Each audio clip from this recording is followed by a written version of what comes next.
जी महाराज ने कहा कि आपको 15 मिनट समय मिला, आप सुनाएं। अब मेरे मन में बहुत सी बातें आ रही, कौन सी बात सुनाए, क्या सुनाए, क्योंकि बोलने का मेरा कोई ऐसा अभ्यास नहीं रहा है। प्रवचन कार्यक्रम कर मैं विशेष जाता आता नहीं हूं। मुझे बात याद आती है उस समय की, जब मैं कॉलेज में पढ़ता था। सुबह समय मैं टहलने के लिए निकलता था तो बगल में प्रोफेसर कॉलोनी रहा, प्रोफेसर लोगों का डेरा रहा, वहां एक गाना बजता था और फिर उस गाना को जो मैंने सुना, उस गाना को सुनने के लिए मैं रोज जाता था। आपके मन में बात आएगी, ऐसा गाना कौन सा था? तोरा मन दर्पण कहलाए,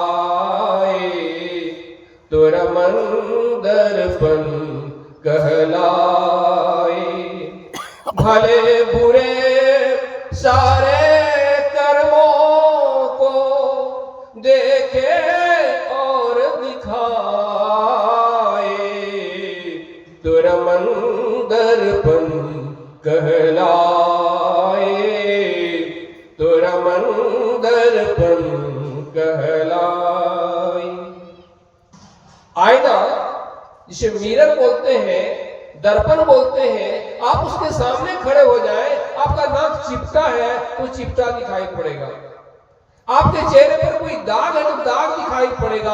उसी तरह ये मन, आप बाहर में चाहे जितना उपदेश करें, जैसा भी वेश बना ले, लेकिन आपको पता है कि मैं कैसा हूं भीतर से। दुनिया में एक दूसरे की प्रशंसा बहुत करते हैं, झूठी बातें बहुत होती है, लेकिन मन जानता है कि मैं कैसा हूं। एक बार जर्मन दार्शनिक इमैनुअल कांट ने कहा, जब मैं कोई बुरा कर्म करता हूं तो लगता है मेरे अंदर कोई बैठा हुआ है और मुझे डांटता है। भारतीय दर्शन शास्त्र, प्राच्य दर्शन शास्त्र कहता है, इस विश्व ब्रह्मांड को चलाने वाला और भीतर में जो एक विवेक पैदा करने वाला है, भीतर में जो बैठा हुआ आदमी हमको कहता है गलत कर रहे हो, दोनों एक ही है, जिसे हम लोगों ने ब्रह्म कहा, ईश्वर कहा। आप लोग खेती गृहस्थी से जुड़े हुए हैं, अगल बगल में देखता हूं खेती के कार्य होते हैं, तो क्या खेत में जो आप फसल लगाते हैं, बीज बोते हैं, ऐसे बो देते हैं क्या? कहेंगे नहीं, पहले खेत को तैयार करते हैं, घास भूसा उसको हटाते हैं, उसकी जुताई करते हैं, तब बीज डालते हैं, फिर उसको पटवन करते हैं, तब उससे फसल पैदा होता है। उसी तरह इस मन को पहले साफ करना पड़ता है, सत्संग सुनना पड़ता है, सुने हुई बातों का अमल करना पड़ता है। कैसे बैठना चाहिए, हम लोग बैठना भी नहीं सीख पाए हैं, सीधा बैठने की आदत नहीं बना पाए। कितने लोग सीधा बैठते हैं? क्या बिना सीधा बैठे ध्यान हो सकता है क्या? लेकिन आप देखिए कितने लोग सीधे बैठते हैं। मोबाइल लेके आए हैं, मोबाइल चलाते हैं, बीच बीच में बातें करते हैं। क्या मोबाइल लेकर के सत्संग में आकर अब मोबाइल का प्रयोग करना चाहिए? बाबा हो चाहे बाबू हो, बिना मोबाइल से कोई रह नहीं पाते हैं। अरे भाई, मोबाइल का प्रयोग मोबाइल के समय होना चाहिए, सत्संग के वक्त में सुनने का महात्मा है। ध्यान से सुनेंगे कब? जब सारी शक्ति मनोयोग होगा, क्या कहा जा रहा है, क्या बोल रहे हैं, उस बात पर जब ध्यान रहेगा तभी तो हम सुन पाएंगे, तभी तो समझ पाएंगे। लेकिन यहां बस कुछ नहीं, जीवन चला जाता है, लेकिन क्या सुना जीवन में अमल नहीं हो पाता।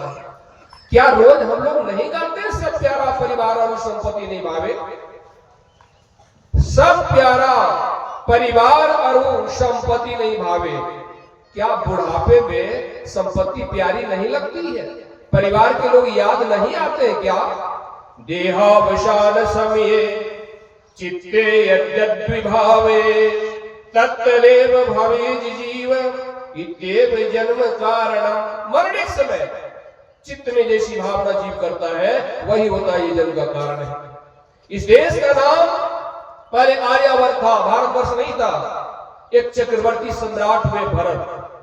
ऐसे तो विद्यालय में जो पढ़ाई जाती है, शिक्षक जो पढ़ाते हैं, बच्चे जो पढ़ते हैं, मैं उससे सहमत नहीं हूं।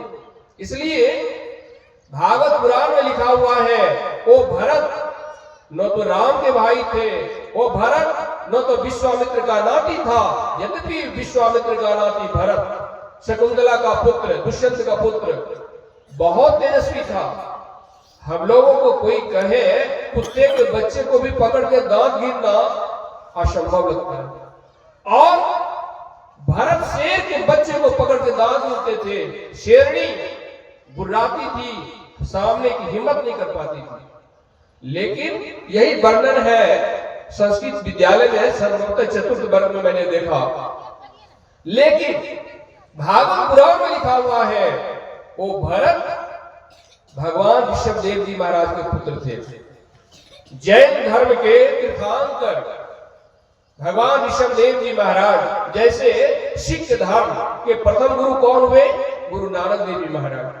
उसी तरह जैन धर्म के प्रथम तीर्थंकर हुए हैं ऋषभदेव जी महाराज। उनके जो ज्येष्ठ पुत्र हुए हैं भरत, उन्हीं के नाम पर देश का नाम भारतवर्ष पड़ा। कैसे? राजपाट चलाने वाले जो उस समय के लोग आज की तरह जैसे एमएलए एमपी व्यसनी होते हैं, अय्यासी होते हैं, उस तरह नहीं होते थे। बहुत त्यागी तपस्वी होते थे। जब चक्रवर्ती सम्राट भरत ने देखा कि मेरी अवस्था अधिक हो गई, हमारा वैदिक धर्म क्या कहता है? मानव जीवन को 100 वर्ष में बांटा। 25 वर्ष तक ब्रह्मचर्य आश्रम, 50 वर्ष तक गारहस्थ आश्रम, 50 के बाद 75 वानप्रस्थ आश्रम, और उसके बाद संन्यास। तो राजा ने देखा कि मेरी आयु अधिक हो गई, मेरे बाल अब श्वेत होने चले। उन्होंने राजपाट का भार अपने पुत्र पर सौंप कर जंगल चले गए। गंडकी नदी के तट पर कुटिया बना ली और संध्या बंदन करने लगे, ध्यान भजन करने लगे। एक दिन की बात, एक हिरणी गर्भवती प्यासी प्यास बुझाने के लिए नदी के तट पे आई। उसी समय शेर का गर्जन हुआ और हिरणी, ऐसे ही हिरन जाति बड़ी भयभीत होती है, डरपोक होती है, छलांग लगा दी। बचने के लिए मुड़ करके जंगल नहीं गई, सामने नदी में छलांग लगा दी। प्रसव हो गया, क्योंकि वो गर्भवती थी, प्रसव काल निकट था। छलांग लगाने से उनके जो पेट में बच्चे थे हिरन शावक, वो पानी में गिर गया। लेकिन इतनी भयभीत मुड़ करके अपने बच्चे को नहीं देख पाई और सामने एक गुफा में घुस गई। वहीं उनका प्राणांत हो गया। भरत ने देखा, राजर्षि भरत है, अब चक्रवर्ती सम्राट तो थे, लेकिन जंगल में आकर के ध्यान भजन करने के लिए आए थे, कुटिया बनाकर रहते थे। उन्होंने देखा एक हिरन शावक, छोटा सा बच्चा। बच्चे मन के सच्चे, सारे जग की आंख के तारे, ये वो नन्हे फूल हैं जो भगवान को लगते प्यारे।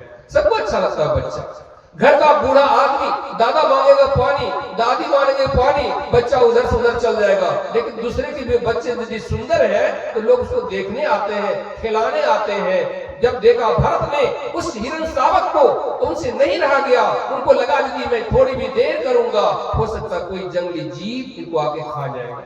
उसको उठा कर ले आए। लेकिन यहाँ पर और कोई वृद्ध नहीं है, कोई सेवक नहीं है, कोई सहायक नहीं है। वो उनकी देखभाल करने लगे। मोह सकल व्याधि कर बोला, धीरे धीरे रहने से आसक्ति हो जाती है। अब क्या हुआ, कुछ बड़ा हो गया, अब वो चौकड़ी भरने लगा। नजर से ओझल हो जाने के बाद भरत को चिंता सताने लगती थी, मेरा हिरन कहाँ चला गया? क्या मुझसे रूठ गया? क्या मेरे पास लौट के अब नहीं आएगा? जब आ जाता था, मन प्रसन्न हो जाता था। वो दिन आ गया जब उनकी मृत्यु सामने में खड़ी है। अब उनको जाना है, लेकिन सामने में हिरन भी एक टक देख रहा है और उनके मन में एक ही बात आ रही है, मैं संसार से जा रहा हूँ, इस हिरन को कौन देखेगा? इसका तो माँ, पिता, भाई सब कुछ मैं ही रहा। देहावसान समय चित्ते यद्यद् विभावे तत्तरे भवेद जीव इत्येव जन्म कारण। मरने के समय हिरन की याद रही, परिणाम हिरन जोनी में चले गए। लेकिन उनको जाति स्मरण हो आया, सारी बातें उनको याद है कि मैं चक्रवर्ती सम्राट, मेरे नाम पर देश का नाम आर्यावर्त से भारतवर्ष हो गया। मैं आया था ईश्वर पाने के लिए, लेकिन हो क्या गया, मैं हिरण बन गया।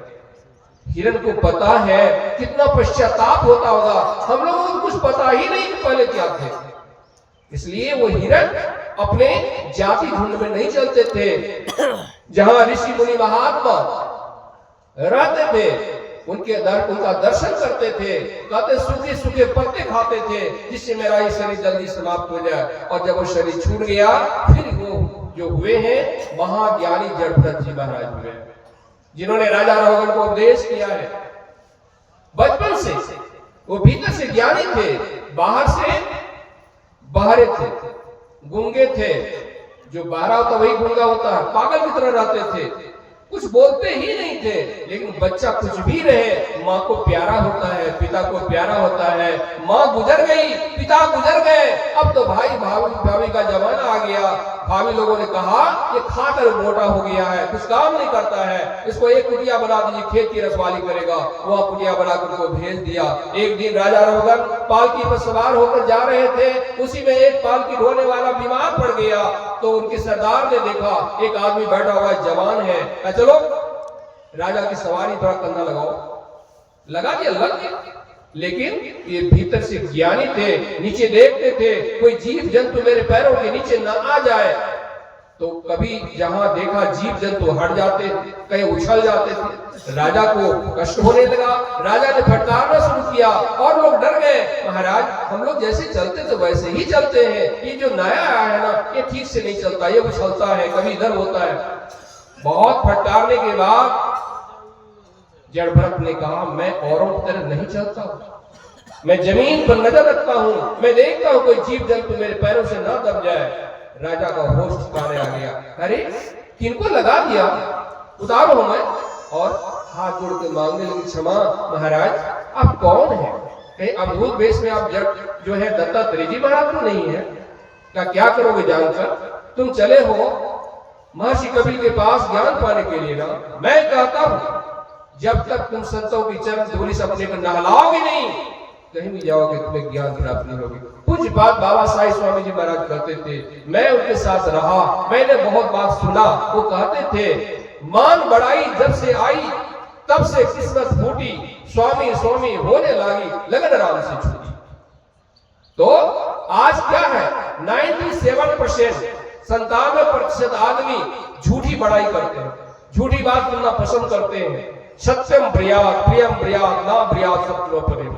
शाही स्वामी जी ने मुझे कहा हाथी के दांत छे ना खा के कुछ और हो छे, दिखा के कुछ और हो छे। मैंने कहा बाबा से ये हमसे नहीं होगा, हम यदि भीतर से जो जानते हैं वही बोलेंगे। भीतर से हमको यदि आपके पास नहीं है हम बड़ाई नहीं करेंगे। तो हम तो जानते सत्यम ब्रियात प्रियम ब्रियात नहीं जानते, तो मेरी बात अच्छी नहीं लगेगी। तो मेरे कहने का मतलब होता है कि हम क्या हैं हमें पता है, आप क्या हैं आपको पता है। ठीक से बैठना सीखें और जो सुनते हैं उनको थोड़ा सा जीवन में उतारने का प्रयास करें। बोलिए प्रेम से श्री सदगुरु महाराज की जय।